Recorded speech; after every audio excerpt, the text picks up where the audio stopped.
आज बड़ा ही पावन समय ठाकुर जी की शरणागति प्राप्त कर गोविंद के पावन चरणारविंद में बैठे। कारण है करुणा निधान की करुणा कृपा, क्योंकि जब ठाकुर जी की कृपा होती है तभी सत्संग आनंद सुलभ हो पाता है। परमानंद से जुड़ने का जो आनंद है वो परमानंद की कृपा से ही प्राप्त होता है, ठाकुर जी की कृपा से ही प्राप्त होता है। जीवन में आनंद, उन्नति, प्रगति और किसी भी क्षेत्र में, किसी भी कार्य में करने में सुख की अनुभूति, ये ठाकुर जी की कृपा के बिना संभव नहीं। तो जीवन में आनंद और सुख की वृद्धि हुई इस भाव को ध्यान में रखते हुए ठाकुर जी की यही कृपा अनवरत आगे बनी रहे, इस भाव से आज कथा का आयोजन। श्रावण का पवित्र महीना, एकादशी, पवित्र समय, पवित्र तिथि, जिसमें की गई आराधना, साधना, जप, उपासना कई गुना अधिक फल देने वाली।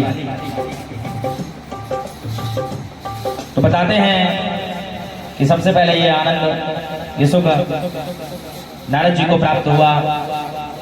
एक बार नारद जी भ्रमण करते हुए कलयुग में पहुंचे। कलयुग की व्यवस्थाओं को देखा कि कोई तन दुखी, कोई मन दुखी, कोई धन बिन रहत उदास, थोड़े थोड़े सब दुखी, सुखी राम के दास। कि कोई तन के कारण दुखी है, कोई मन से दुखी है, और कोई अर्थ यानी धन के कारण दुखी है। लेकिन चित्त, मन किसका प्रसन्न है?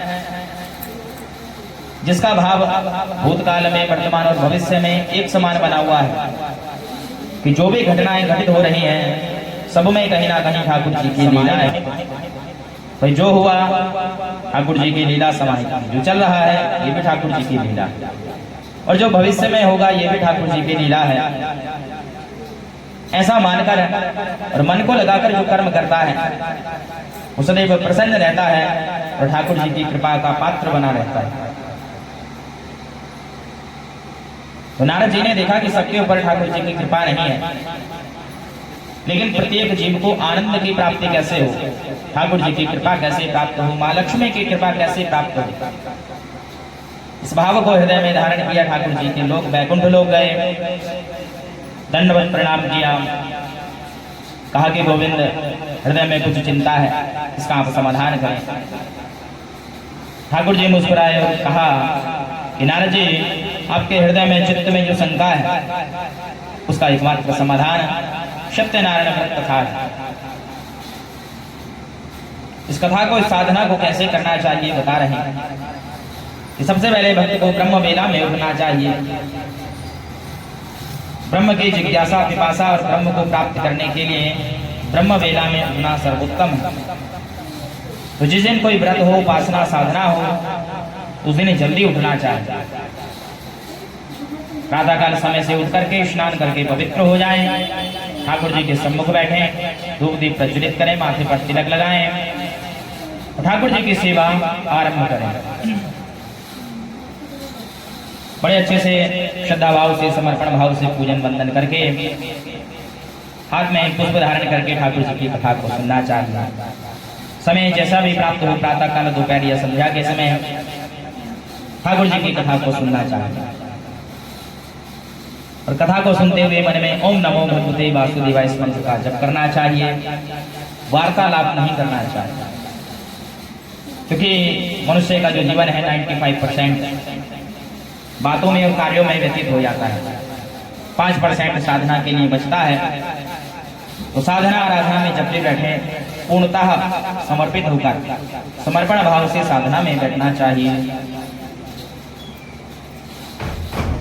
तो जब कथा में बैठे तो मन में ओम नमो भगवते वासुदेवाय ये मंत्र चलता रहे, इसका जप चलता रहे, कथाओं का रसस्वादन कानों के माध्यम से करते रहें। और कथा जब परिपूर्ण हो जाए तो ठाकुर जी के श्री चरणों का जो अमृत है, उसको चरणामृत, जिसको प्रसाद कहा जाता है, झोले पसार के ग्रहण करना चाहिए। और यदि ब्राह्मण देवता से कथा को सुना जाए तो उनको उचित दक्षिणा देकर संतुष्ट करके, प्रसन्न करके विदा करना चाहिए। 5वें अध्याय की कथा और महत्व नारद जी को समझाया। नारद जी बड़े प्रसन्न हुए ठाकुर जी के चरणों में दंडवत प्रणाम किया और वहां से प्रस्थान करते हैं। बोले श्री सत्यनारायण भगवान की।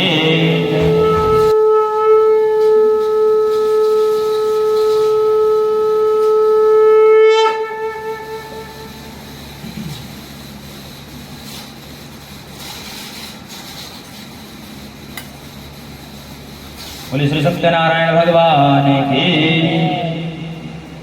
आगे द्वितीय अध्याय में बताते हैं कि नैमिषारण्य तीर्थ में इसी कथा को श्री सूत जी महाराज शौनक आदि 88,000 ऋषियों को सुना रहे हैं। सभी ऋषियों ने प्रश्न किया कि भगवान कलयुग में बहुत से बार उतरने का क्या साधन है, क्योंकि कहीं लंबी यात्रा हो तो मनुष्य को साधन की आवश्यकता होती है कि यथा समय शीघ्रता से वहां पहुंचा जाए। तो ऐसे ही भगवत प्राप्ति करनी है तो उसका साधन क्या है, मार्ग क्या है। तो सूत जी महाराज कहते हैं कि कलयुग के बल नाम आधारा, सुमिर सुमिर नर उतरहि पारा। कि बहुत से पार उतरने का जो साधन है ठाकुर जी का नाम जप, नाम चिंतन है। समर्पित भाव से जब जितना समय प्राप्त हो ठाकुर जी की सेवा, प्रभु का नाम जप, नाम संकीर्तन, कथाओं का रसास्वादन, इसी से परमानंद की प्राप्ति हो सकती है। प्राचीन काल में जिन भक्तों ने परमानंद की प्राप्ति की उनकी कथा हम आपको सुनाते हैं। तो सूत जी महाराज 88,000 ऋषियों को कथा सुना रहे हैं। प्राचीन काल में काशीपुरी नगरी में एक शतानंद नाम के निर्धन ब्राह्मण रहते थे। बड़े गरीब थे, भिक्षा मांग के परिवार को चलाते थे। एक बार ठाकुर जी की कृपा हुई। ठाकुर जी स्वयं वृद्ध ब्राह्मण का रूप बनाते हैं, उनके पास पहुंच गए। दैन्य अवस्था को देखकर सत्यनारायण व्रत का विधान उन्हें समझाया और कहा कि यदि आप इस व्रत को पूर्णतः निष्ठा के साथ करेंगे तो हरि की कृपा से आपके सभी दुख दूर हो जाएंगे। विधान समझाकर अंतर ध्यान हुए। ब्राह्मण ने अगले दिन भिक्षा मांगी, जो धन प्राप्त हुआ पूजन की सामग्री खरीदी और घर जाकर बड़े आनंद से ठाकुर जी का अर्चन वंदन पूजन किया। आनंद की प्राप्ति हुई। प्रत्येक महाकथा को करने लगे। निरंतर जब कथा को किया तो प्रभाव ये हुआ कि जीवन के जो भी दुख थे, जो भी कष्ट थे, ठाकुर जी की कृपा से धीरे धीरे सब दूर हो गए। और एक समय ऐसा आया कि नगर में धन और ज्ञान से संपन्न होकर वह ब्राह्मण प्रसिद्ध हुए। तो प्रभाव कर्म और धर्म का जब हम समन्वय कर लेते हैं, दोनों को साथ में लेकर चलते हैं, तो निश्चित रूप से ठाकुर जी की कृपा प्राप्त होती है। एक बार उन्हीं ब्राह्मण के यहाँ कथा हो रही थी। एक लकड़हारा निकल कर जा रहा था, कानों में कथा के शब्द सुनाई दिए तो जाकर कथा में बैठ गया। कथा को सुना, बड़ी अच्छी लगी। हृदय में भाव आया कि ठाकुर जी मैं भी इस कथा को करना चाहता हूँ, आप कृपा करें। प्रसाद ग्रहण किया, लकड़ियों को बेचने गया, 4 गुना अधिक दाम प्राप्त हुआ। बड़ा प्रसन्न हुआ, समझ गया ठाकुर जी ने अर्जी स्वीकार कर ली। अर्जी का मतलब है जब मन से ठाकुर जी के प्रति हम पूर्णतः समर्पित हो जाए। अर्जी ये नहीं कि भाई नारियल लिया, उसमें कुछ पैसे रखे, कुछ पान सुपारी रखी और बांध दिया, लग गई अर्जी। अर्जी का मतलब है आप पूर्णतः इष्ट के प्रति समर्पित हो जाएं कि भगवान अब केवल आपके आश्रित हैं, अब हमें स्वीकार कीजिए। तो वह अर्ज, वह प्रार्थना, वह अर्जी स्वीकार हो जाती है। तो लकड़हारे ने मन से ठाकुर जी को अपने आप को समर्पित कर दिया। कथा में कृपा हो गई। जो हृदय में भाव है एक ना एक दिन वह परिपूर्ण हो जाता है। जब हम पूर्णतः समर्पित हो जाते हैं, प्रभु के हो जाते हैं, हरि के हो जाते हैं, तो जो सोचा नहीं है उससे भी अधिक प्राप्त हो जाता है, उससे भी अधिक आनंद, परमानंद की प्राप्ति होती है। तो लकड़हारा बड़ा प्रसन्न हुआ, समझ गया हरि ने अर्जी स्वीकार कर ली। बाजार गया, पूजन की सामग्री खरीदी, घर जाकर आनंद से कथा को किया, प्रत्येक महाकथा को करने लगा। क्योंकि जब साधना में आनंद आता है तो मनुष्य समय को नहीं देखता है, समय की कोई बाउंडेशन, कोई बंधन नहीं होता है। एक बार साधना आराधना में मन लग जाए तो समय कितना व्यतीत हो जाए कुछ मालूम नहीं रहता। तो वैसे ही लकड़हारा प्रत्येक महाकथा को करने लगा और कथा का प्रभाव ऐसा हुआ कि ठाकुर जी की कृपा से जो छोटा सा कार्य था उसी में दिन दोगुनी रात चौगुनी उन्नति होने लगी। और एक समय ऐसा आया कि नगर में धनाढ्य सेठ के रूप में प्रसिद्ध हुआ। यानी हृदय में जो आकांक्षा है ठाकुर जी उसी में प्रगति, उसी में उन्नति कर देते हैं। लेकिन कब जब समर्पण ठाकुर जी के प्रति होगा, भाव ठाकुर जी के प्रति होगा। तो यहाँ द्वितीय अध्याय में जैसे ब्राह्मण और लकड़हारे ने ठाकुर जी की मनभाव से सेवा की, जीवन परिवर्तित हुआ। वैसे ही हमें भी प्रयास करना चाहिए कि ठाकुर जी ने जो भी कर्म दिए हैं, जो भी दायित्व दिए हैं, अच्छे से उसका निर्वाह करें, गृहस्थ में परिवार में अच्छे से पालन करें, बच्चों को अच्छे संस्कार दें। लेकिन इस समय को निकालकर मन भाव से, समर्पण से आराधना साधना जरूर करनी चाहिए। शिक्षा द्वितीय अध्याय से प्राप्त होती है। बोले श्री सत्यनारायण भगवान के।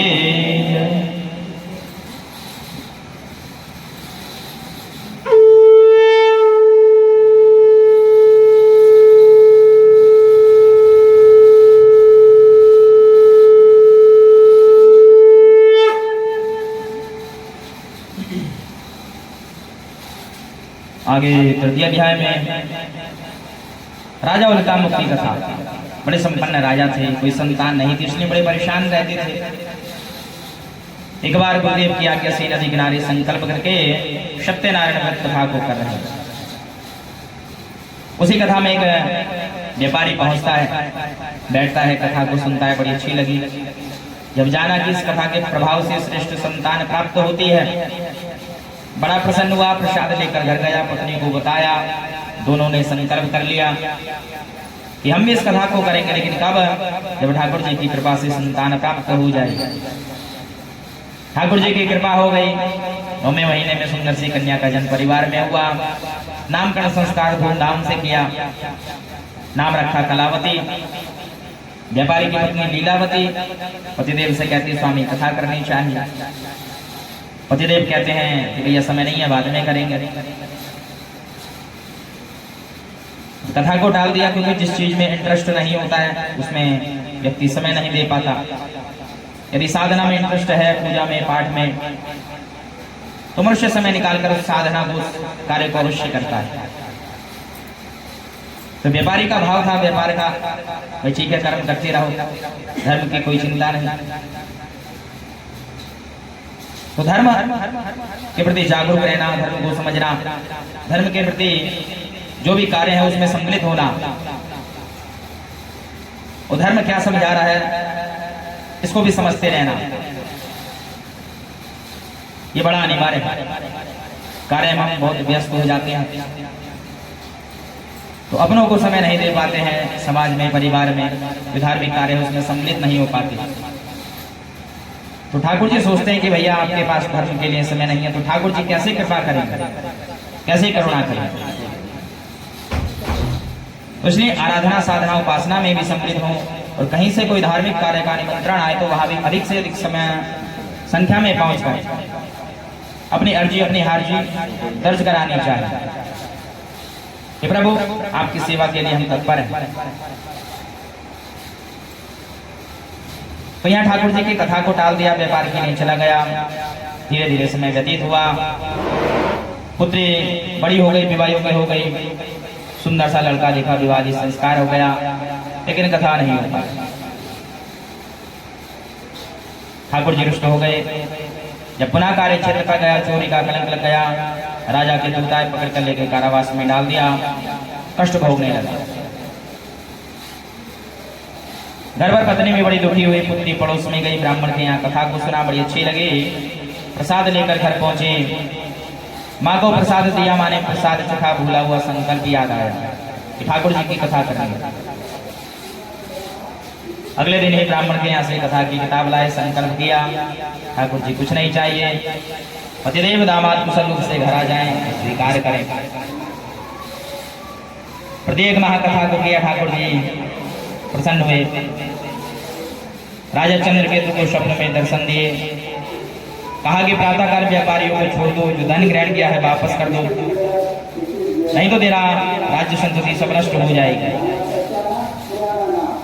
तो राजा बड़ा भयभीत हुआ, प्रातःकाल उठा, दोनों व्यापारियों को कैद से मुक्त किया, नए नए वस्त्र आभूषण पहनाए और जितना धन लिया था उससे दुगना धन नौका में रखकर बड़े आदर सम्मान के साथ विदा करता है। बोले श्री सत्यनारायण भगवान के।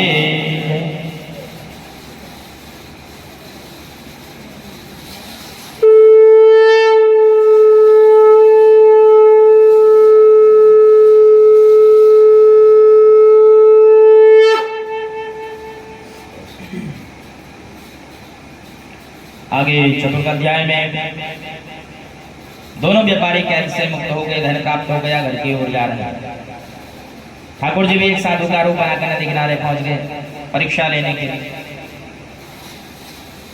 व्यापारी की नौका किनारे पर लगी, देखते हैं साधु खड़ी, प्रणाम नहीं किया।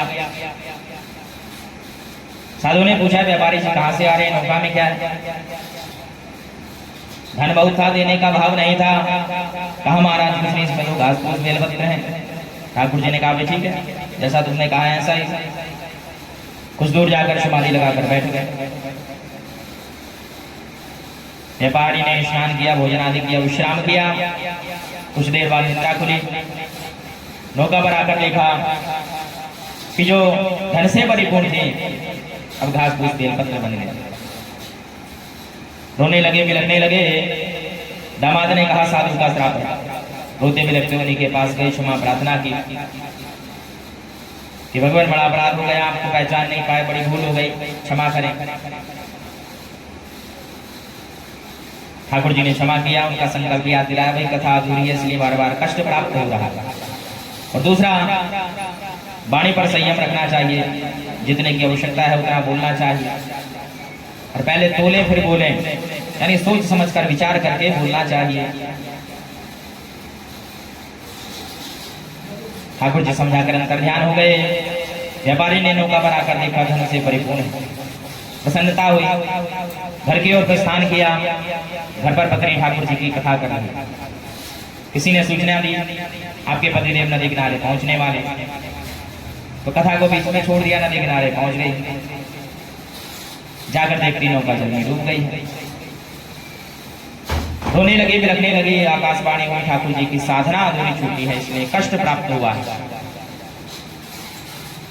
वापस से घर गई, ठाकुर जी से क्षमा प्रार्थना की, फिर से संकल्प लिया, पूजन किया, भोग लगाया, कथा पढ़ी, आरती वंदन किया, क्षमा प्रार्थना करके प्रसाद लेकर नदी किनारे पहुंची। सब कुशल मंगल। सभी लोग घर गए, ठाकुर जी से क्षमा प्रार्थना की, बैठकर कथा को सुना, आशीर्वाद प्राप्त हुआ। तो यहाँ तीसरे और चौथे अध्याय में जो लीलावती कलावती की कथा है हमें समझा रही है कि बहुत बड़े संकल्प नहीं लेने चाहिए। जो संकल्प ले समय पर उसको परिपूर्ण करना सीखें। आराधना साधना के मध्य से नहीं उठना चाहिए।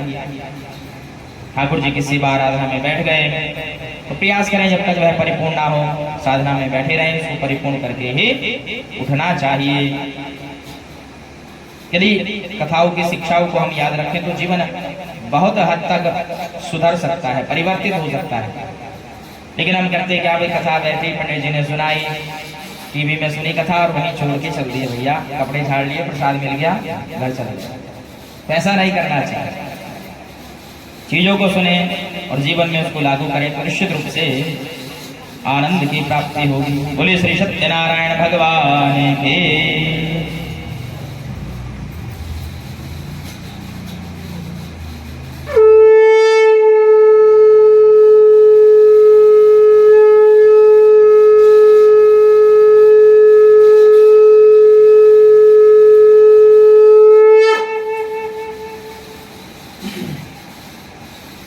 आगे पंचम अध्याय में महाराजा गंगदस की कथा।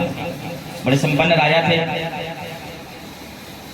लेकिन ठाकुर जी के लिए भी समय नहीं था और साधना के लिए भी नहीं। तो एक बार ठाकुर जी ने लीला की, क्योंकि वह अहंकार में रहते थे, तो महाराजा तुंगराज एक बार वन में शिकार खेलने गए, थक गए, बढ़ के पेड़ के नीचे आके बैठे। निकट में ग्वाल बाल कथा कर रहे थे। कथा परिपूर्ण हुई, आपस में प्रसाद बांटा, राजा को प्रसाद दिया। अब राजा ने अहंकार वश प्रसाद लेकर भूमि पर रख दिया, राज्य की ओर वापस आया। आकर देखता सब कुछ नष्ट हो चुका है। चिंतन विचार किया, ग्वाल बालों के समीप आया, क्षमा प्रार्थना की, बैठकर कथा को सुना। कथा समझ में आई, ठाकुर जी से भी क्षमा प्रार्थना की। प्रसाद लेकर जब राज्य की ओर गया, सब कुशल मंगल। कथा के प्रभाव को जान गया, क्योंकि कुछ वस्तुओं का, कुछ विषय का ज्ञान अनुभव के बाद आता है। समय के साथ कुछ चीजें सीखते हैं और वो सीख लाइफ टाइम याद रहती है हमेशा। तो वैसा ही राजा के जीवन में हुआ। पहले नहीं मानता था, लेकिन ये जब घटना घटित हो गई तब जीवन पर्यंत ठाकुर जी की सेवा और साधना की। जैसे पूर्व के अध्याय में जिन ब्राह्मण ने कथा की, अगले जन ने कथा के प्रभाव से ब्राह्मण सुदामा बने हैं। ठाकुर जी का सानिध्य प्राप्त हुआ, कृष्ण जी की सेवा कर प्रभु को प्राप्त किया। राजा उनका मुख्य अगले जन्म में दशरथ बने, रामचंद्र जी की सेवा कर प्रभु को प्राप्त किया। जो महाराजा तुंगस थे अगले जन्म में मोटध्वज बने, भक्ति युक्त कर्म करके ठाकुर जी को प्राप्त किया। वैसे ही हम सब पर भी ठाकुर जी की बड़ी करुणा है, कृपा है, दया है। कोई मनुष्य बनाया है, सनातन धर्म में जन्म मिला है, हृदय में चित्त में अनुराग है, समय निकालकर आराधना साधना को कर रहे हैं, वे बिना कृपा के संभव नहीं। और ठाकुर जी से यही प्रार्थना करनी चाहिए कि भगवान ये कृपा आपकी बनी रहे।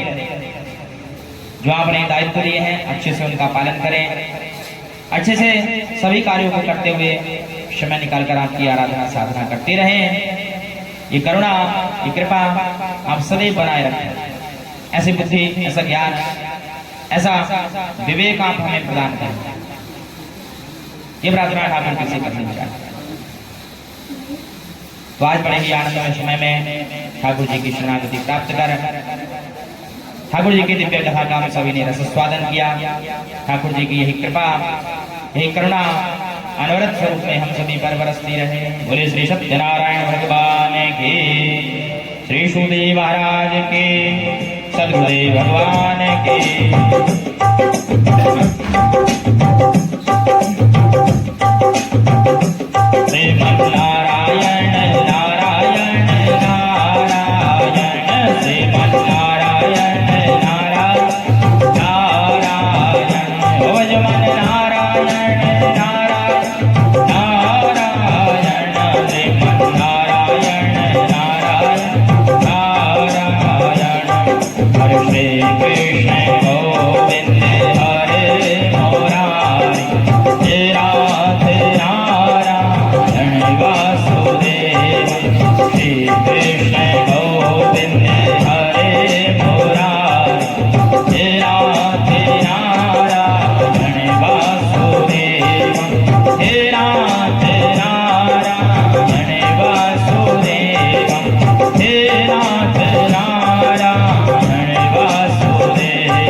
सदगुरुदेव भगवान के, भक्तुर भगवान के। भाव पुष्पांजलि समर्पयामि, नमस्करोमि।